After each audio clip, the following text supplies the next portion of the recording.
terminus of the first Ghan Railway, which ran north from Adelaide. Here in the desert, there's still some life to see. Wildflowers and emus, the giant flightless bird of the Australian plains. The town of Maree was an outpost for anyone headed north, and the Afghan camel drivers established a major base at the settlement.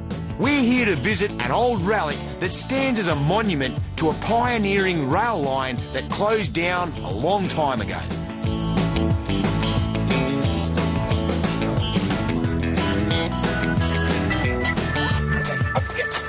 Have a go at this. Here's a piece of history for you. This is the old Ghan herself, the old Ghan locomotive. What a classic. Back in 1884, mate, right here in Maree, it was the end of the line. Right back down there, a huge big distance, was Adelaide, and then in 1980 it came superfluous, they changed the line, and so she stayed here. What an old classic. What a beauty. Let's see if we can fire her up, Ben. Yeah! I'll work this thing, whatever it is. You steer. Daddy, let's come on the track with the don't slow soon, we'll crash! It's jammed, I can't stop, we're going flat out like a lizard dragon. Oh no! I can't see, my windscreen's bugging. Oh no, we're gonna crash! I'm running out of air pressure. Hey, Bindi, I just got one question. What? Why do you need a steering wheel on a train when you're just on the tracks? Oh. Crikey, this is a big engine. This is a big diesel engine which pushes that electric generator thing down the back there. Yeah, no, I can see why we're having trouble. This big piece here is not here. That'll do it every time. And I think we've got an oil leak. Aboard the New Ghan, it's the last leg of our epic transcontinental rail journey from north to south across Australia. A great family adventure. Our next stage takes us past the Flinders Ranges and then on to Adelaide, the capital of South Australia. It seems to happen suddenly. 1 minute you're in the outback and then, crikey, we're on the coastal fringe with people, farms and water. Plenty of water.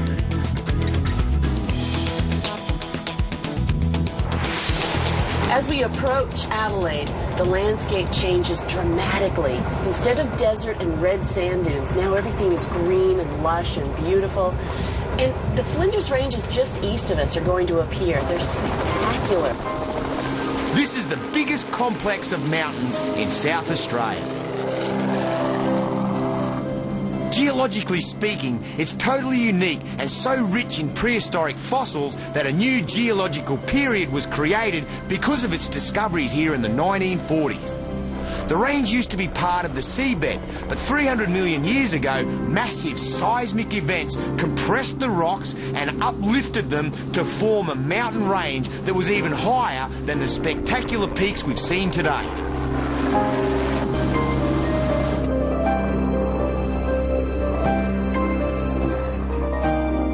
Permanent waterholes help support huge mobs of kangaroos. Even rare and endangered species are starting to make a comeback thanks to the efforts of government and dedicated conservationists.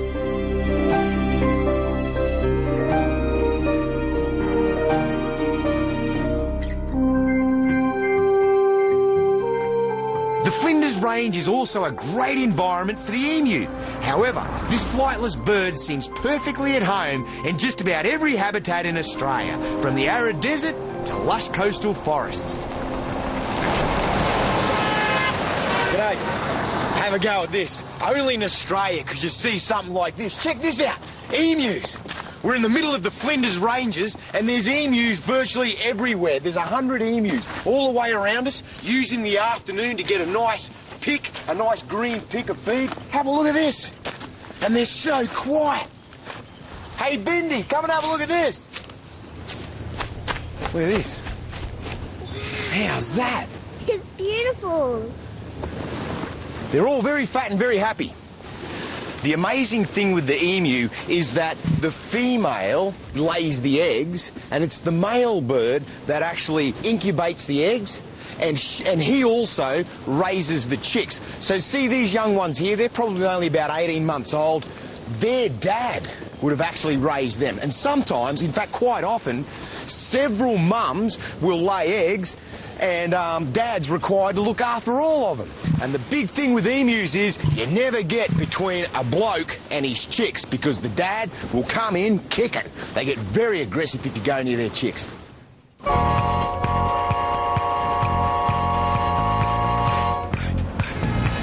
Coming into civilization now, just about on the outskirts of the big city of Adelaide. I better go and grab the kids, pack them up. This is going to be hard, but I've got to do it. What an adventure!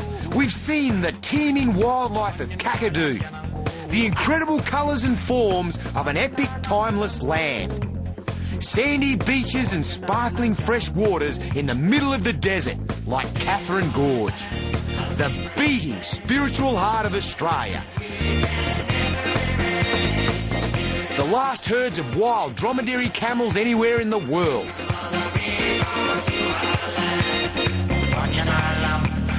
Australia's lowest point, Lake Eyre, the saltiest place on earth.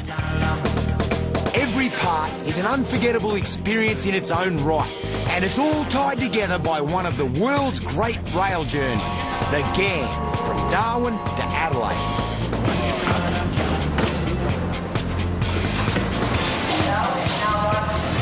Our whole family's had the adventure of a lifetime, and the Ghan's already preparing to take another 350 adventurous guests on board for another epic transcontinental journey north to Darwin. Crikey, we've had a great time. Australia's chock-a-block full of some fantastic national parks. You've got Kakadu up there in the tropical north, and then you've got Uluru, Australia's spiritual heart, and all the rest of it. It's been good. The train makes it so easy. You get great food, great service, everything you want. So we'll see you next time for another great escape. You right to go? Yeah!